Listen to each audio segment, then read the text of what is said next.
प्यारे विद्यार्थियों, आज हम गाउस के प्रमेय की सहायता से अचालक गोले के कारण विद्युत क्षेत्र की तीव्रता का परिकलन करेंगे, यानी समरूप आवेशित अचालक गोला।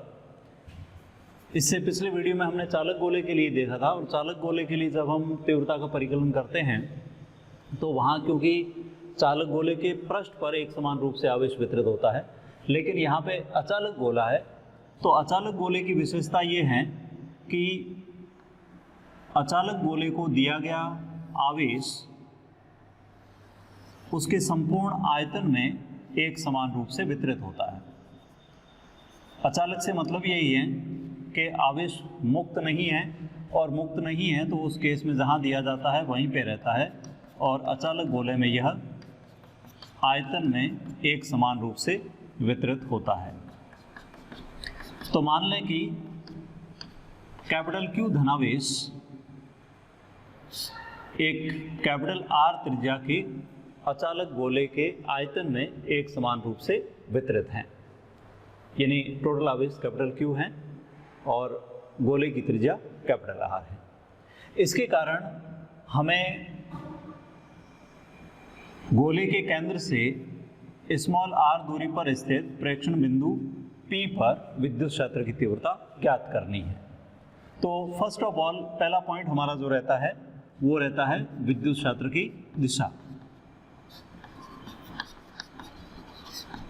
तो विद्युत क्षेत्र की दिशा के लिए जैसे हमने चालक गोले के लिए कहा था कि बाहर स्थित बिंदु के लिए चालक गोला एक बिंदु आवेश की भांति व्यवहार करता है, तो सेम वैसे ही अचालक गोला जो है ये भी बाहर स्थित बिंदु के लिए एक बिंदु आवेश की भांति व्यवहार करता है, जिसके कारण विद्युत क्षेत्र की तीव्रता त्रिज्य सदिश के रूप में होगी, यानी त्रिज्या के अनुदिश होगी केंद्र से दूर की तरफ। तो यहाँ जो अचालक गोले के कारण विद्युत क्षेत्र की दिशा है वो हम लिखेंगे केंद्र से दूर की तरफ पृष्ठ के लंबवत। मैं यहाँ पे लिख सकता हूँ, यहाँ पर भी जो विद्युत क्षेत्र होगा वो त्रिज्य होगा, यानी त्रिज्या के अनुदिश होगा। अब सेकंड पॉइंट जो है वो हम देखते हैं विद्युत क्षेत्र का परिमाण।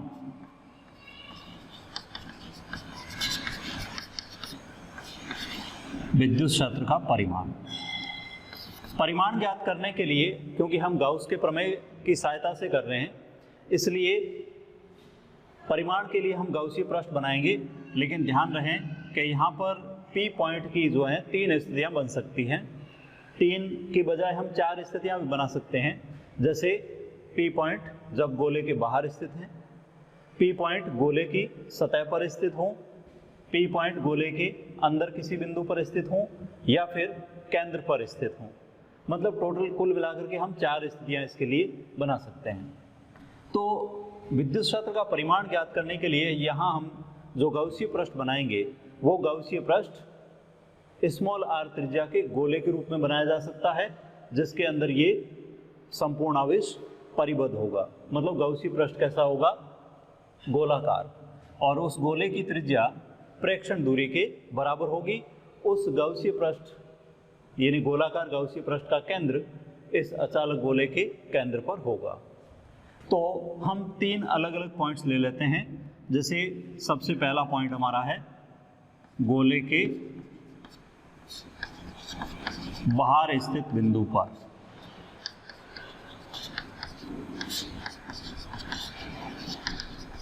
गोले के बाहर स्थित बिंदु पर।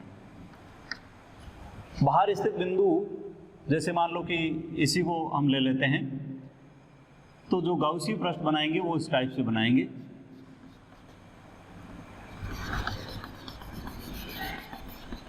ये मान लो गोलाकार गाउसीय पृष्ठ जो इसके संपूर्ण आवेश को परिबद्ध कर रहा है।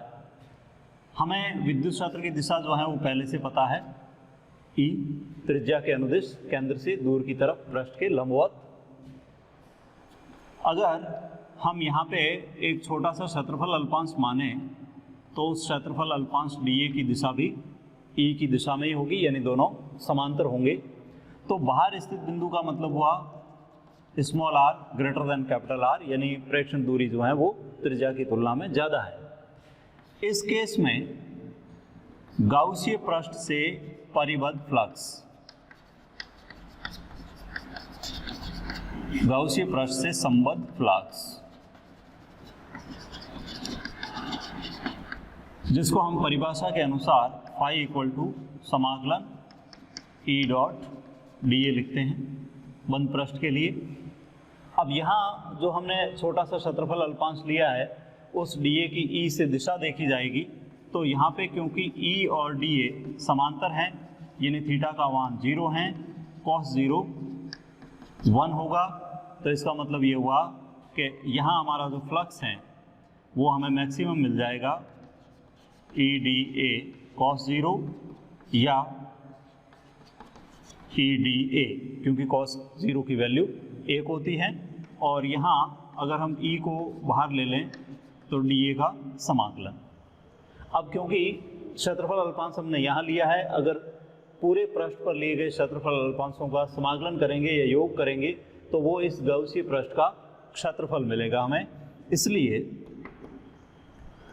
डी ए का जो समाकलन है उसको हम लिख सकते हैं 4 पाई आर स्क्वायर, तो ये बनेगा E into 4 pi R square. ये जैसे गाउस के हर एक अनुप्रयोग के अंदर हम ऐसा ही करते हैं कि फ्लक्स जो है वो पहले परिभाषा से निकालते हैं। अब हम लगाते हैं गाउस का प्रमेय। तो गाउस के प्रमेय से यही flux phi summation Q by epsilon naught के रूप में लिखा जाता है, और क्योंकि यहाँ जो परिबद्ध आवेश हैं वो हमारे पास में है कैपिटल क्यू, तो हम लिख सकते हैं phi equal to capital Q by epsilon naught. एक और समीकरण बन गई। दो समीकरण है हमारे पास में फ्लक्स की, एक परिभाषा से E into 4 pi R square और दूसरी गाउस के प्रमेय से क्यू बाई एप्सिलॉन नॉट। दोनों को इक्वल करेंगे बाई इक्वेशन 1 एंड 2, तो E into 4 pi R square equal to Q by epsilon naught. तो यहाँ से हमें ई का फॉर्मूला मिल जाएगा 1 by 4 pi epsilon naught Q by R square, और 1 बाई 4 पाई एप्सिलॉन नॉट को क्योंकि हम के कहते हैं तो ये हुआ के क्यू बाई आर स्क्वायर। इसका मतलब ये हुआ कि बाहर स्थित बिंदु पर विद्युत क्षेत्र दूरी के वर्ग के व्युत्क्रमानुपाती हैं। जैसा चालक गोले के लिए हम निकालते हैं, सेम वैसा ही व्यंजक मिला है। इसका मतलब ये हुआ कि बाहर स्थित बिंदु के लिए, चाहे चालक गोला है या अचालक गोला है, अगर आवेश समान है तो समान दूरी पर विद्युत क्षेत्र की तीव्रताएं समान होगी। और चालक हो चाहे अचालक हो, बाहर स्थित बिंदु के लिए जो विद्युत क्षेत्र की तीव्रता का व्यंजक है वो बिंदु आवेश की भांति प्राप्त होता है। तो इसका मतलब ये हुआ कि ये बिंदु आवेश की भांति व्यवहार करते हैं। तो फर्स्ट पॉइंट हमने किया है गोले के बाहर स्थित बिंदु पर। सेकंड हम लेते हैं गोले के पृष्ठ पर स्थित, गोले के पृष्ठ पर स्थित बिंदु पर। पृष्ठ पर स्थित बिंदु, इसका मतलब त्रिज्या और प्रेक्षण दूरी समान हो जाएगी।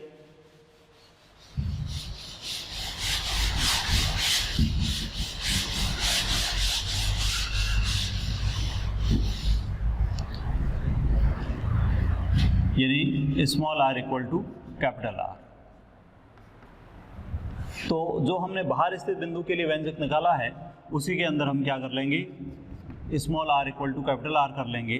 तो ये हमें मिलेगा E equal to K Q upon capital R square. और जैसे चालक गोले में होता है वैसे ही यहाँ पर भी ये विद्युत क्षेत्र की तीव्रता का मैक्सिमम मान है, अधिकतम। थर्ड हम लेते हैं गोले के अंदर स्थित बिंदु पर।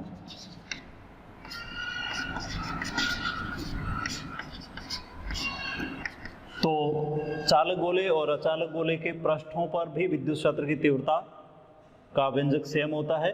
अब अंदर स्थित बिंदु पर देखेंगे तो चालक गोले में तो अंदर स्थित बिंदु पर विद्युत क्षेत्र की तीव्रता 0 होती है, लेकिन यहाँ ध्यान रहे कि यहाँ अंदर जो है आवेश स्थित हैं, आयतन में आवेश वितरित हैं, तो इसका मतलब यहाँ अंदर स्थित बिंदु पर विद्युत क्षेत्र की तीव्रता शून्य नहीं होगी, यानी अशून्य प्राप्त होगी, R less than capital R। हम इसको कैलकुलेट करेंगे। पहले जो है गाउसीय पृष्ठ बनाएंगे।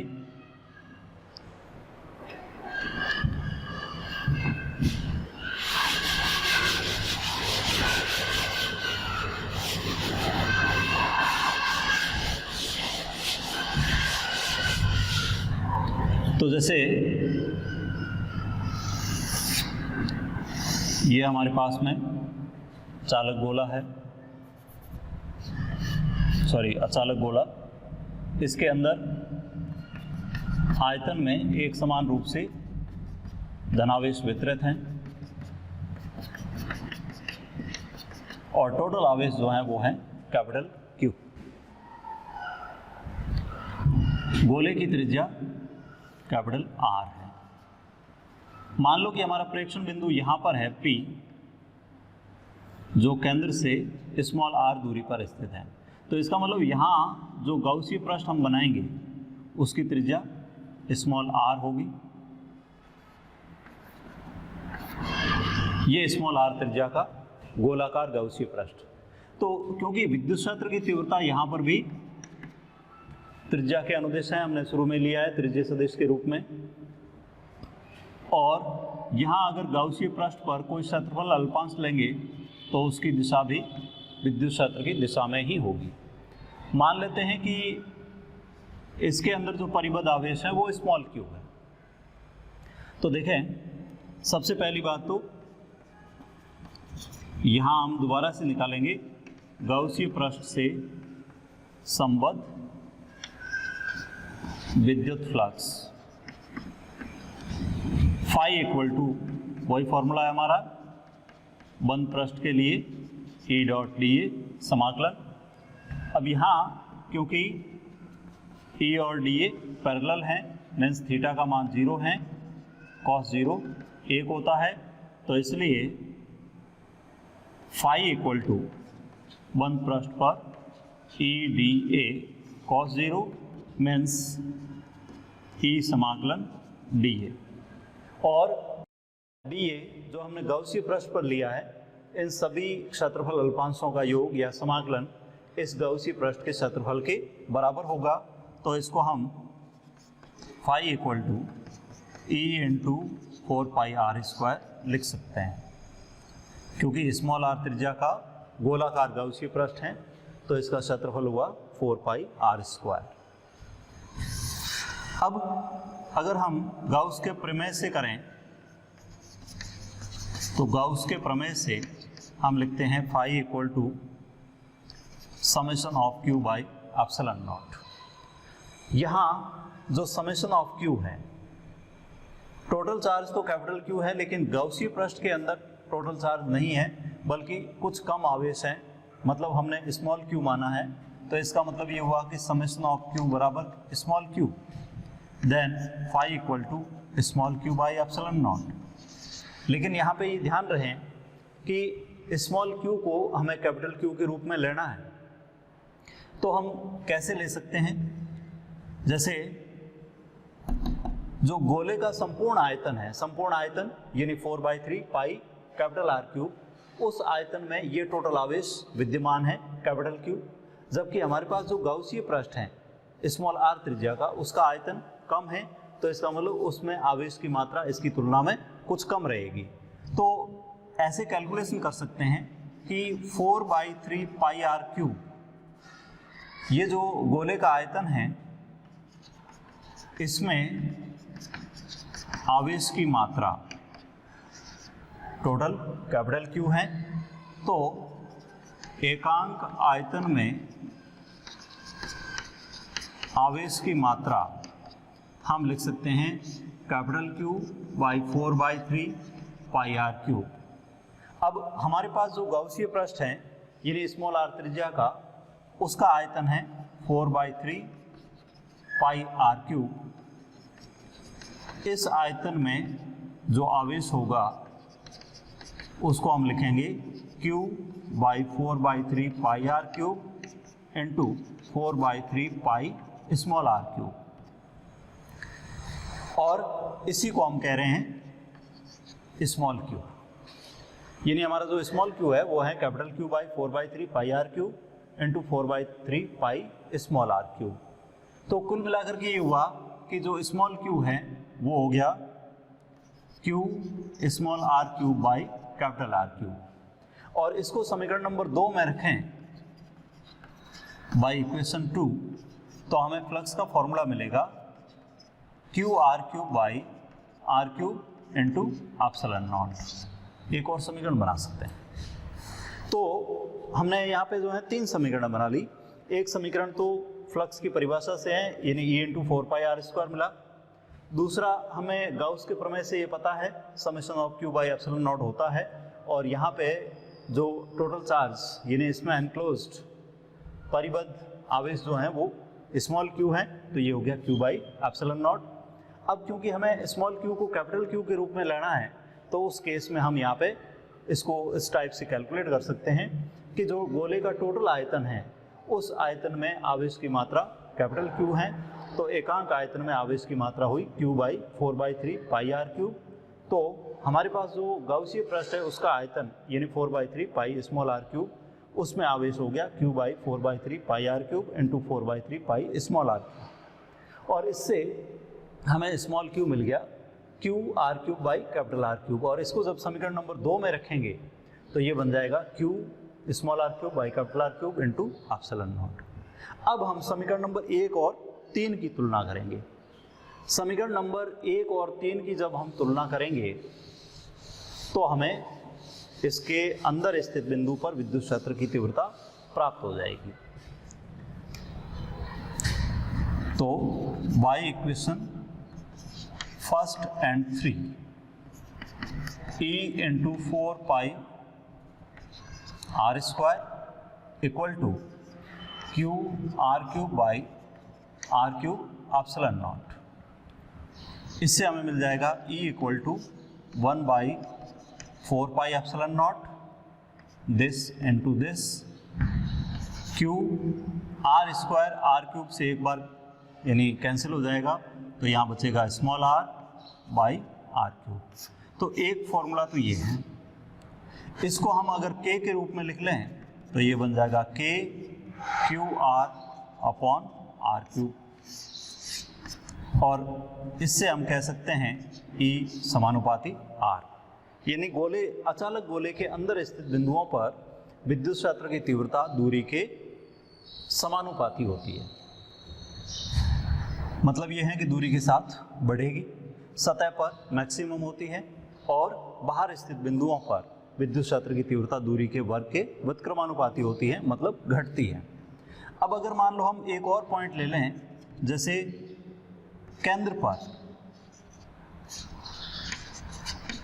तो केंद्र का मतलब ये हुआ कि प्रेक्षण बिंदु केंद्र पर है, तो इसका मतलब प्रेक्षण दूरी क्योंकि हम केंद्र से ही ले रहे हैं 0 हो जाएगी, और स्मॉल r का मान 0 हुआ तो E का मान भी 0 हो जाएगा।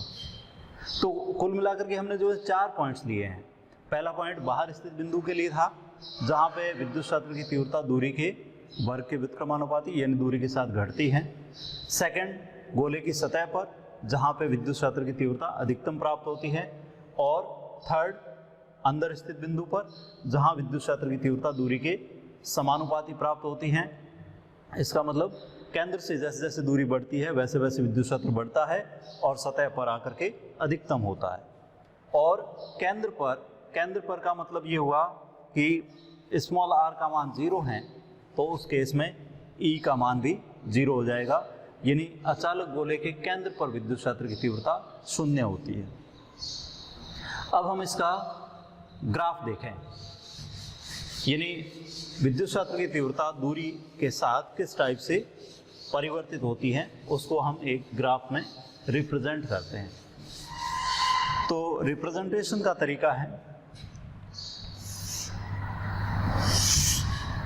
मान लो कि ये अक्ष हैं विद्युत क्षेत्र की तीव्रता के लिए और ये हैं दूरी स्मॉल r के लिए। ये हैं गोले का केंद्र यहाँ हो गया R equal to capital R, इधर यहाँ भी दर्शा देते हैं small r equal to capital R दोनों तरफ। ये मान लो E की मैक्सिमम वैल्यू है, ES जिसको हम कह रहे हैं KQ upon capital R square. अब ग्राफ जब बनाएंगे हम तो क्योंकि ये पॉइंट्स जो हैं पहले से निर्धारित कर लेते हैं, ये केंद्र हैं और केंद्र से दूरी बढ़ने के साथ विद्युत क्षेत्र की तीव्रता समानुपाती रूप से बढ़ती है। केंद्र पर 0 है तो इसका मतलब फर्स्ट पॉइंट हम यहीं से लेते हैं। सेकंड हम यहाँ ले सकते हैं कि यहाँ पे अधिकतम होती है, लेकिन 0 से अधिकतम के बीच में संबंध क्या है, E directly proportional to R, दूरी के साथ में विद्युत क्षेत्र की तीव्रता समानुपाती रूप से बढ़ रही है। सेम यही ग्राफ हम इधर भी लेंगे, यानी E समानुपाती R, और सतह के बाद यहाँ विद्युत क्षेत्र की तीव्रता दूरी के वर्ग के व्युत्क्रमानुपाती होती है 1/r स्क्वायर, दूरी के वर्ग के व्युत्क्रमानुपाती। तो इस टाइप से हमने जो है ये विद्युत क्षेत्र की तीव्रता अचालक गोले के कारण इसको दूरी के साथ रिप्रेजेंट कर लिया, यानी केंद्र पर 0 है, उसके बाद में प्रेक्षण दूरी बढ़ने के साथ बढ़ती है, सतह पर अधिकतम हो जाती है और उसके बाद आयताकार अतिप्रवलय यानी व्युत्क्रमानुपाती रूप से घटती है। तो ये अचालक गोले के कारण हमने गाउस के प्रमेय का उपयोग करते हुए विद्युत क्षेत्र की तीव्रता का परिकलन किया। तो गाउस के जो अनुप्रयोग हैं, जैसे हमने सबसे पहले रेखीय आवेश वितरण के कारण विद्युत क्षेत्र की तीव्रता का परिकलन किया था, उसके बाद में अपरिमित अचालक समरूप आवेशित परत के कारण, चादर के कारण, फिर चालक पट्टिका के कारण, फिर चालक गोला या गोलीय कोश और अचालक गोला। ये टोटल जो अनुप्रयोग हैं गाउस के प्रमेय के, इन अनुप्रयोगों में से अल्टरनेटली बोर्ड के अंदर बड़ा क्वेश्चन जरूर आता है, यानी हो सकता है कभी बड़ा नहीं आता लेकिन 4 नंबर का क्वेश्चन इसमें से बनता है। तो विशेष तौर से ध्यान रखें गाउस का प्रमेय, उसकी व्युत्पत्ति और गाउस के प्रमेय के ये अनुप्रयोग, यानी हम अनुप्रयोग का मतलब ये है कि गाउस के प्रमेय का उपयोग करते हुए विद्युत क्षेत्र की तीव्रता ज्ञात करते हैं। तो नेक्स्ट वीडियो में हम नेक्स्ट टॉपिक लेंगे। धन्यवाद।